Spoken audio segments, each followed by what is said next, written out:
मन के ऊपर थोड़ी कामनाओं का लोड कम देना चाहिए, क्योंकि मन के ऊपर हम लोग इतनी कामनाओं का भार दे दिए हैं कि मन उसको ढोते ढोते बीमार पड़ जाता है।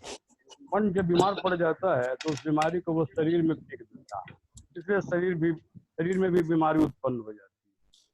कम से कम मन के ऊपर हम कामनाओं का लोड दें, इच्छाओं का लोड दें, ताकि मन हमेशा प्रसन्न रहे। उसके ऊपर जितना कामना का लोड कम रहेगा उतना ज्यादा वो मन प्रसन्न रहेगा, और मन प्रसन्न रहेगा तो रोग तो कभी सपने में भी नहीं आ सकता।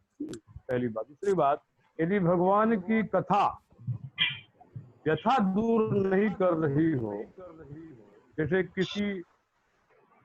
कोई आदमी अंदर से दुखी हो, उसके अंदर कोई शोक हो, मोह हो, दुख हो, किसी भी प्रकार का यदि कष्ट हो, और यदि कथा सुनने के बाद, सत्संग के बाद कि ये कष्ट दूर न हो रहा हो, दुख दूर न हो रहा हो, तो सीधा सा मतलब ये है कि भगवान की कथा उसके अंदर प्रवेश नहीं कर सकती, क्योंकि भगवान की बातें, भगवान की कथा हृदय में प्रवेश करने के बाद कोई दुख रह जाए, ये संभव ही नहीं। इसलिए अपने चित्त में कथा को जाने दो। अभी अभी गुरु की महिमा का वर्णन किया गया, संतों की महिमा का रामायण में वर्णन किया गया। तो संतों के महिमा के बारे में तो काकभूषण जी ने कहा है, पर उपकार बचन मन काया, संत सहज स्वभाव खगराया। काकभूषण जी से कहते हैं कि संतों का जो जीवन होता है वो मन से, वाणी से, शरीर से दूसरों के उपकार के लिए ही होता है। पर उपकार वचन मन काया, संत सहज स्वभाव खगराया। हे गरुड़ जी, संतों का जो स्वभाव होता है बड़ा सरल होता है। अर्थात हम लोग भी जो भक्ति कर रहे हैं, ये इसका जो परिणाम है कि हम लोग का भी स्वभाव धीरे धीरे धीरे धीरे बालक की तरह होना चाहिए। और अगर बालक की तरह स्वभाव नहीं हो रहा है तो थोड़ा सा गड़बड़ी है, अवरुद्ध है कहीं ना कहीं। क्योंकि जैसे जैसे भगवान की वाणी, भगवान का जो अमृत हमारे अंदर जाएगा, हमारा स्वभाव हमेशा प्रसन्न लगेगा, रहने लगेगा, और छोटे बालक की तरह हमारा व्यवहार हो जाएगा। इतना आनंद में रहेंगे कि जैसे छोटा बालक आनंद में रहता है, उसी तरह से हम लोग भी आनंद में रहने लगे। ये पहचान है, ये होना ही चाहिए। तो काकभूषण जी कहते हैं कि संत सही पर दुख है तो लागी, पर दुख हेतु असंत अभागी। संत जो है दूसरे के लिए नाना प्रकार के कष्टों को सहता है, जबकि उसको कोई जरूरत नहीं, लेकिन दूसरों को दुख करने में नाना तरह की विपत्ति को झेलता है, कष्ट सहता है। और असंत जो है, जो दुष्ट व्यक्ति हैं, वो दूसरे को दुख देने के लिए कष्ट उठाते हैं। ये संतों का फर्क है। आगे काकभूषण जी कहते हैं कि बुरज तरु सम संत कृपाला, परहित नित सही विपद विशाला। संत जो होते हैं वो वृक्षों के समान होते हैं। वृक्ष जो हैं, जो फल उन पे लगता है तो वृक्ष स्वयं नहीं भोगते हैं, वो तो दूसरे के लिए उनका जन्म ही हुआ है। संत आत्माओं का जन्म भी दूसरे के लिए ही हुआ है, उनको खुद चाहिए नहीं। वृक्ष पर कोई अगर ढेला मारता हो, ईटा मारता हो, या बच्चे डंडे से मारते, तब भी वो फल ही देता है। उसी प्रकार से संतों का लक्षण है, संत वही है जो अपमानित होने के बाद भी, दुख सहने के बाद भी दूसरे के कल्याण का काम करे। इसलिए कहा गया है कि रामायण में एक जगह भगवान शंकर ने भी जब विभीषण जी को लात से रावण मारा है, तो वहां पर भगवान शंकर ने भी कहा है कि संत अवज्ञा तुरत भवानी, कर कल्याण अखिल के हानि।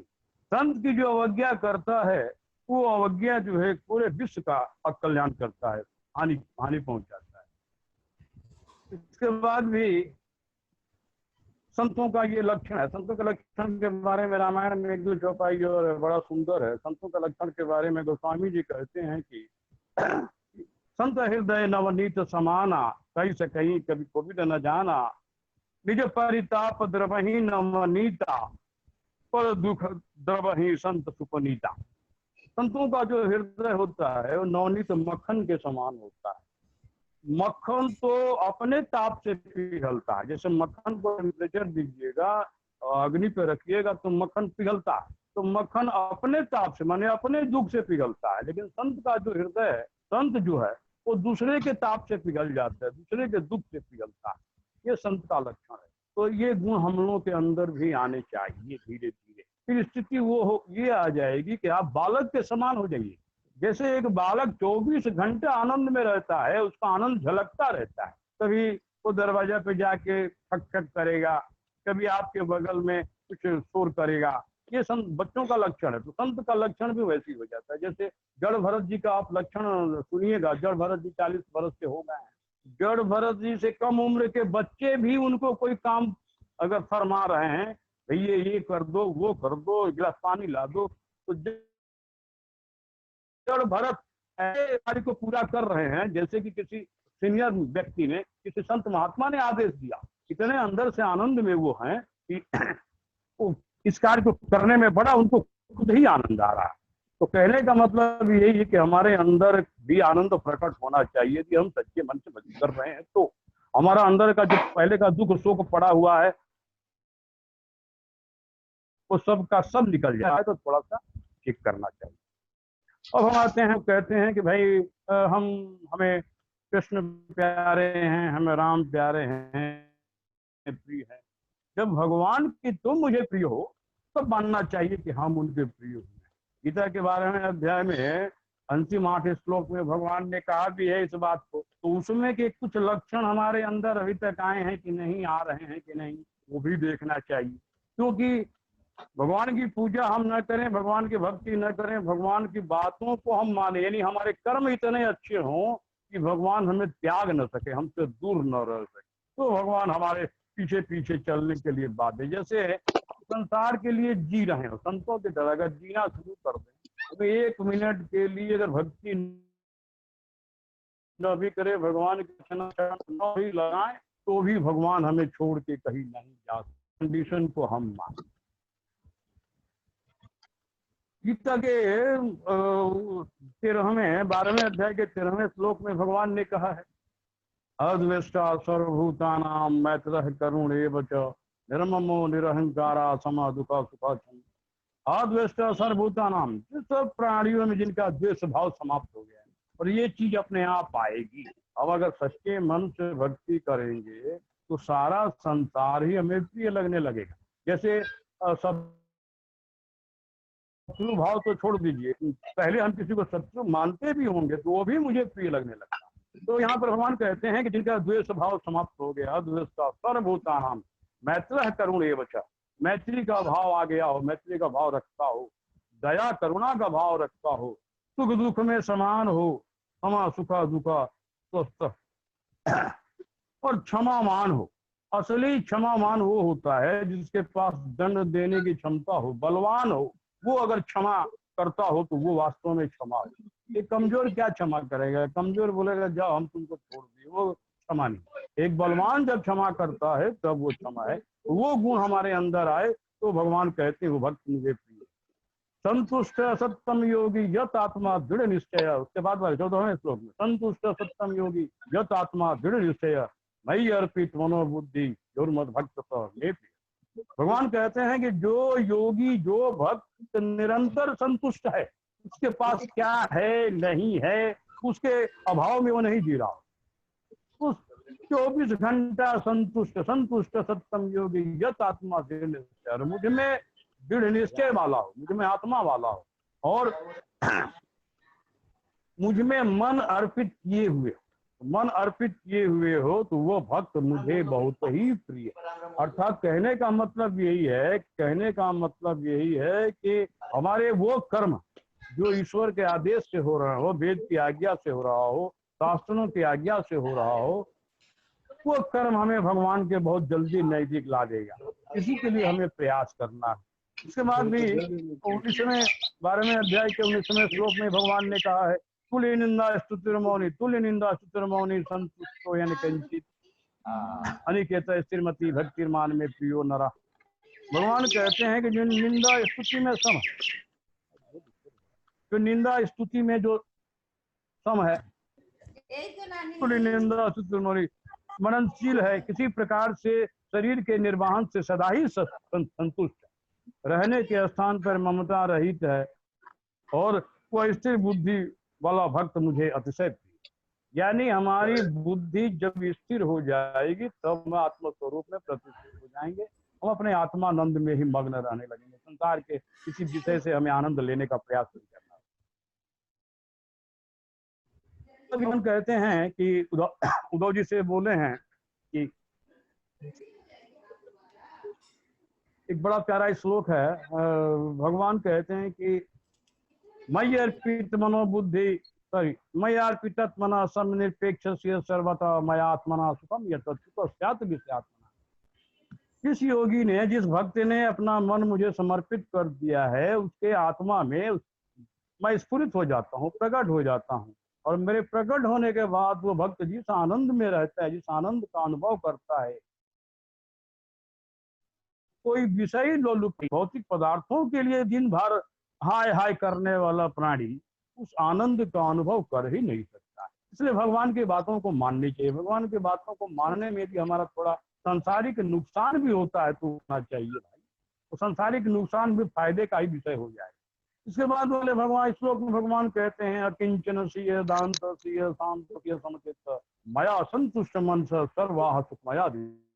भगवान कहते है मेरे भक्तन हो जाता, बेपरवाह हो जाता, तो किसी से किसी प्रकार का भय नहीं रह जाता। हमारा बात में हम लोग तो चिंता में रहते हैं ना, हमारा भविष्य में क्या होगा, हमारा जो धन अभी है वो धन अगर नष्ट हो गया तो क्या होगा, मृत्यु का भय, काल का भय हमेशा लगा रहता है। भगवान कहते हैं कि भाई पहला लक्षण भक्त का ये होना चाहिए कि वो भय रहित हो जाए। भगवान शंकराचार्य भी हमेशा कहा करते थे कि शंकर किंकर माकुर चिंता माकुर चिंता। भगवान शंकर कहते हैं कि जो चिंताग्रस्त है, जो मेरा भक्त मेरे शरण में आने के बाद, मेरी भक्ति करने के बाद अगर वो चिंता करता है तो फिर वो मेरा भक्त ही नहीं। अर्थात भक्त वो है जिसके अंदर से पहले भय निकल जाए, चिंता निकल जाए, शोक निकल जाए। ये भगवान पहला लक्षण बता रहे हैं। कह रहे हैं क्या किंचन से दांत, दांतस माने होता संग्रह परिग्रह से जो दूर हो गया, अकिंचन से दांत से शांत से परम शांत हो गया, और मैं संतुष्ट मन, मेरा सानिध्य पाकर, मेरा संग पाकर ही जो हमेशा संतुष्ट रहता हो, आनंद रहता हो, तो भगवान कहते हैं कि उसके लिए आसमान का एक एक कोना आनंद से भरा होता है। अर्थात उसको आनंद खोजने की जरूरत नहीं है, वो व्यक्ति जहां भी जाएगा आनंद खोजते हुए जाएगा। लेकिन वो व्यक्ति कौन होना चाहिए, भगवान बता रहे हैं, न पारमेष्यम न महेंद्र देश्यम न सार्वभौम न साधपत्यम योग सिद्धिर पुनर्भवम वा मैया। भगवान कहते हैं कि ये सब उसके लिए है जो मुझे छोड़कर कुछ नहीं चाहता। जो भक्त कंप्लीट मेरे सरेंडर कर दिया हो, आत्मसमर्पण कर दिया हो, जो मेरे अलावा न तो ब्रह्मा जी का पद चाहता है, न देवराज इंद्र का पद चाहता है, न संसार का सम्राट होना चाहता है, न रसातल का स्वामी होना चाहता है, बड़ी से बड़ी योग सिद्धियों की भी अभिलाषा इच्छा नहीं रखता, तो भगवान कहते हैं कि मैं उसके हृदय में, ऐसे भक्त के हृदय में प्रकट हो जाता हूँ। मेरे प्रकट होने के बाद वो भक्त जिस आनंद का अनुभव करता है, तो संसार का कोई विषय लोलुप प्राणी, भौतिक पदार्थों के लिए दिन रात भागने वाला प्राणी उस आनंद का अनुभव कर ही नहीं सकता है। तो बात भी सही है, विषय चित्त में हमारे विषय इतने भरे हुए हैं, विषयों की कामना इतनी भरी हुई है कि भगवान का आनंद रिफ्लेक्ट हो जाता है, भगवान का आनंद रिफ्लेक्ट होकर दूसरी जगह चला जाता है। इसलिए हमें अपने चित्त को बार बार खाली करके रखना होगा। भागवत के 11वें स्कंद के 12वें अध्याय में तो भगवान ने ताल ठोक के कह दिया कि मैं सत्संगियों के बस में हो जाता हूँ।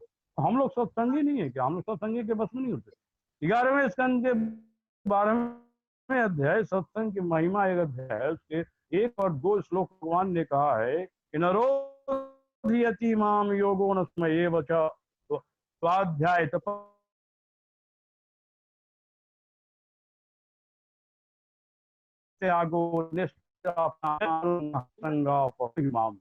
जगत में जितनी आसक्तियां हैं, संसार में जहां जहां तुम्हारा मन आसक्त है, उसको सत्संग नष्ट कर देता है, आसक्ति को काट देता है। यही कारण है कि सत्संग जिस प्रकार मुझे बस में कर लेता है, वैसा साधन न योग है, न सांख्य है, न ध्यान है, न जप है, न तप है।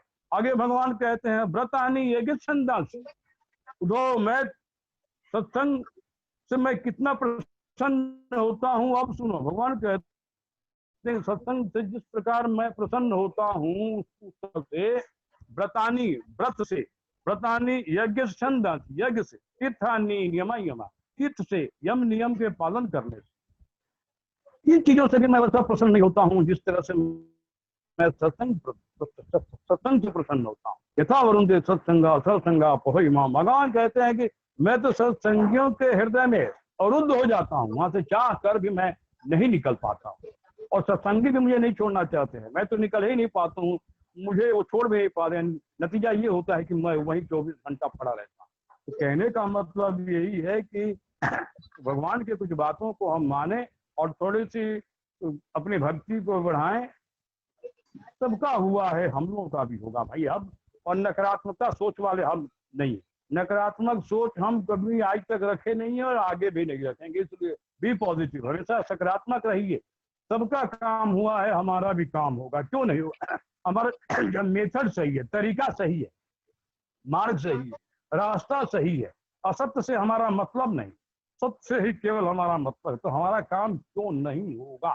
नकारात्मकता अपने मन से निकाल देना चाहिए। मैं आप लोगों से एक रिक्वेस्ट और करूंगा कि जो नेगेटिव माइंड वाले नकारात्मक व्यक्ति हैं, कभी उनके पास मत बैठिएगा, क्योंकि नकारात्मक आदमी के पास बैठिएगा तो कोई नेगेटिविटी बांटेगा, नकारात्मकता बांटेगा। दुखी आदमी के पास बैठिएगा तो दुख बांटेगा, शोक में बैठे हुए आदमी के पास बैठिएगा तो शोक बांटेगा। सुख आनंद वही बांट सकता है जो आनंद में हो। इसलिए हमेशा आनंद में जो आया हुआ व्यक्ति है उसके पास बैठने का प्रयास कीजिएगा। भागवत में तो भगवान ने कह दिया है, संगम न कुरिया सदाम कृष्णो त्रिपाम प्रचित सत्यानुगस मस नंदे भगवान है कि हमेशा उस व्यक्ति के पास बैठने का प्रयास मत करो जो केवल इंद्रिय सुख के लिए जी रहा हो और के लिए जी रहा हो। ऐसे व्यक्ति की बात को मानने वाले का वही अंजाम होता है जो अंधे के सहारे चलने वाले अंधे का होता है, अर्थात उसे घोर नरक में जाना पड़ता है। इसलिए आपको किसका संग करना है, किसके संग बैठना है, इस पर थोड़ा विचार करना होगा। नेगेटिव माइंड वाले जो है हमेशा नेगेटिविटी बांटते रहते हैं, अरे तुम्हारा कोई काम सफल नहीं होगा, करो वो मत करो, तुम फेल हो जाओगे, हेल हो जाओगे, फेल। ऐसे व्यक्तियों से हमेशा आप सावधान रहिए। इसलिए भगवान कहते हैं कहाँ बैठना चाहिए। भगवान खुद कह रहे हैं तो संग मुत्सृज्य सत्सजित बुद्धिमान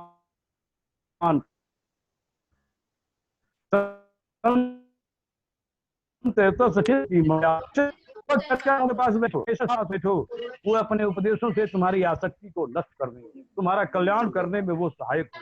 तो हमें किसका संग करना चाहिए, किसका संग नहीं करना चाहिए, इतना तो विवेक भगवान ने हमें दिया ही, तो अपने विवेक का इस्तेमाल करना चाहिए। और हमेशा जो भगवत चर्चा करने वाले लोग हैं उन्हीं के बीच में हमें बैठना चाहिए। और इसके बाद देखिए क्या कमाल होता है। हमेशा बी पॉजिटिव, हमेशा सकारात्मक रहिए और सकारात्मक लोगों के पास बैठिए। कमल का फूल बहुत जल्दी आपके हृदय में खिल जाएगा। ये भगवान का कहा। समय समाप्त हो रहा है, इसलिए आप लोगों को प्रणाम। राधे राधे। बात होगी तो आगे बढ़ाया जाएगा।